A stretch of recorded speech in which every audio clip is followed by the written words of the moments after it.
వింతైన మనుషులు, విచిత్రమైన మనుషులు. ఇప్పుడు మోషేతో అంటున్నారు, మోషే చెప్తున్నాం వినో, ఇది మా వల్ల కాదు, ఈ ఆత్మీయ యాత్ర మా వల్ల కాదు, ఈ ఇరుకుల్లో, ఈ ఇరుకైన మార్గంలో, ఈ పోరాటంలో జయించటం మా వల్ల కాదు. సరే ఏమంటారు? వెనక్కి వెళ్ళిపోతాం. ఉన్నారా మన మధ్య ఈరోజు?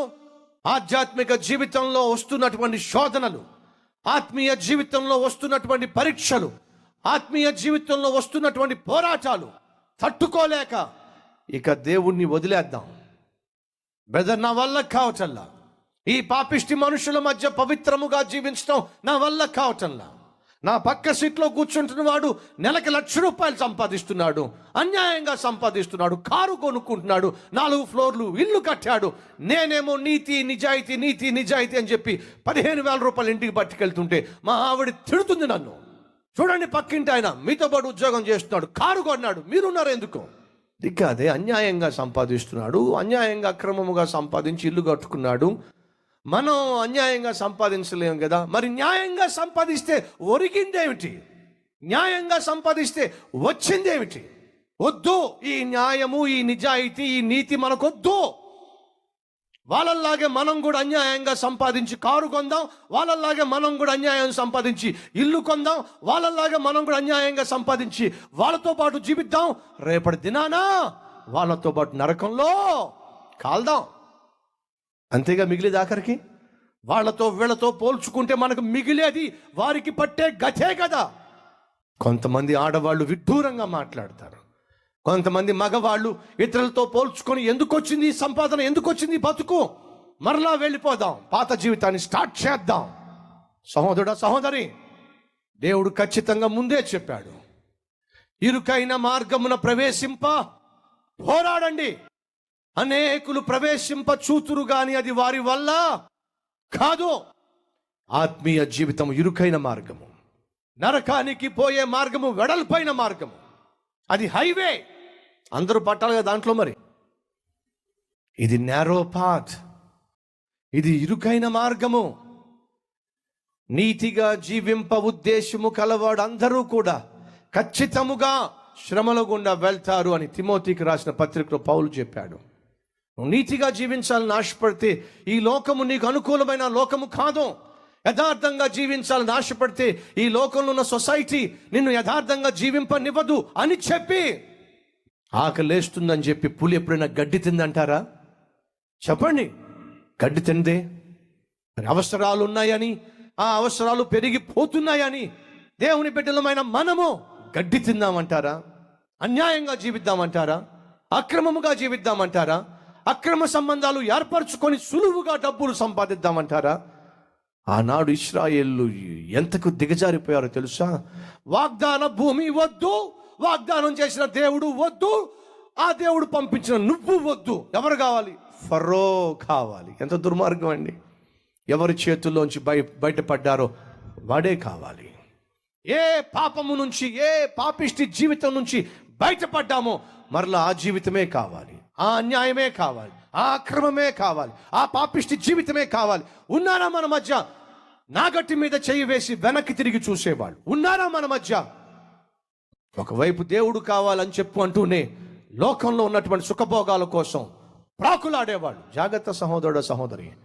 దేవుని ఉద్దేశం ఏమిటో తెలియక, దేవుని ప్రణాళిక ఏమిటో తెలియక, దేవుని ఆలోచన ఏమిటో తెలియక నువ్వు ఈరోజు తొందరపడుతున్నావు. ఏమి తొందర బ్రదర్? మీరే చెప్పండి బ్రదర్, ఇది తొందరపాటు ఎలా అవుతుంది? వాగ్దాన భూమిలోకి నడిపించవలసిన దేవుడు సముద్రం దగ్గర నడిపిస్తాడా? ఎదురుగుండా ఎర్ర సముద్రాన్ని పెట్టి 2 పక్కల కొండలను పెట్టి వెనకేమో ఫరో సైన్యాన్ని పంపిస్తాడా?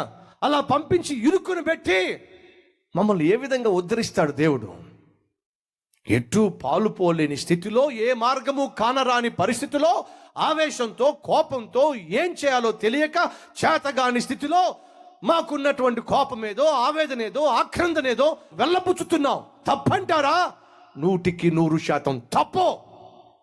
మరి ఏం చేయాలి అలాంటి సమయంలో? ఎదురుగుండా మార్గం లేదు, కుడి ఎడమల కాలు తీసి కాలు పెట్టడానికి దారి లేదు, వెనకాల శత్రువు పరిగెట్టుకుంటూ వస్తున్నాడు.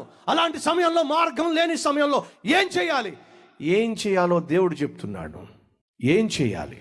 వాళ్ళు వచ్చి అంటున్నారు, మోషే మా జోలికి రావద్దు, మా చావు మేము చేస్తాం, ఐగుప్తులోనే ఉంటామంటే లేదు, రండి రండి అని చెప్పి మమ్మల్ని తోలుకుంటూ వచ్చావు. ఐగుప్తులో సమాధులు లేవా? అందరినీ కట్టి ఒకేసారి సముద్రంలో జల సమాధి చేసేద్దాం అనుకున్నాం, మమ్మల్ని మా జోలికి రావద్దు. ఏం కనిపిస్తుంది వాళ్ళకి?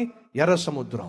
ఎలా కనిపిస్తుంది వాళ్ళకి? శాపంగా కనిపిస్తుంది, అడ్డంగా కనిపిస్తుంది, అడుగు తీసి అడుగు వేయడానికి ఆస్కారం లేకుండా కనిపిస్తుంది, అంతా అననుకూలంగా కనిపిస్తుంది. వినండి సహోదరులు, వినండి సహోదరులు, ఆ రోజు కనిపిస్తున్నటువంటి ఆ అననుకూల వాతావరణము అయ్యో ఇశ్రాయేలీల కొరకు కాదు, అది దేవుడు ఐగుప్తీయుల కొరకు ఏర్పాటు చేసిన విధానము.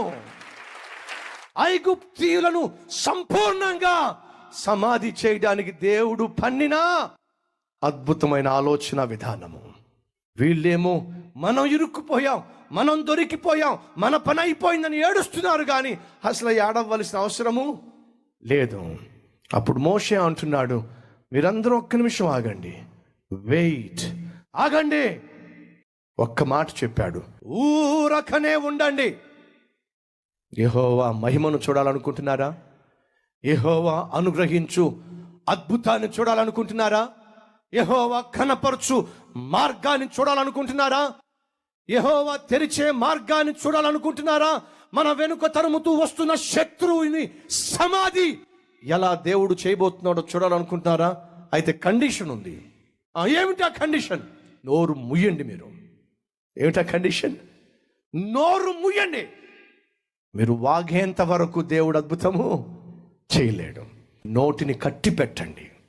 వ్యర్థమైన వాగుళ్ళు, వ్యర్థమైన నిందలు, వ్యర్థమైన సనుగుళ్ళు, వ్యర్థమైన గొనుగుళ్ళు కట్టి పెట్టండి. యెహోవా మీకు కలుగ చేయు రక్షణ ఊరకనే ఉండి. అనవసరంగా నోరుకు పని పెట్టమాకండి, అనవసరంగా మీ బుద్ధి అంతా బయటేసుకోమాకండి, అనవసరంగా మీకున్న మూర్ఖత్వాన్ని మీ నోటి ద్వారా వెల్లడి చేయమాకండి. Just trust God. దేవుణ్ణి నమ్మండి, మౌనంగా ఉండండి. అనవసరంగా నోరు పడేసుకోకుండా మౌనంగా నేను చేసే అద్భుతాన్ని చూడండి. అది ఆ రోజు దేవుడిచ్చిన ఆజ్ఞ.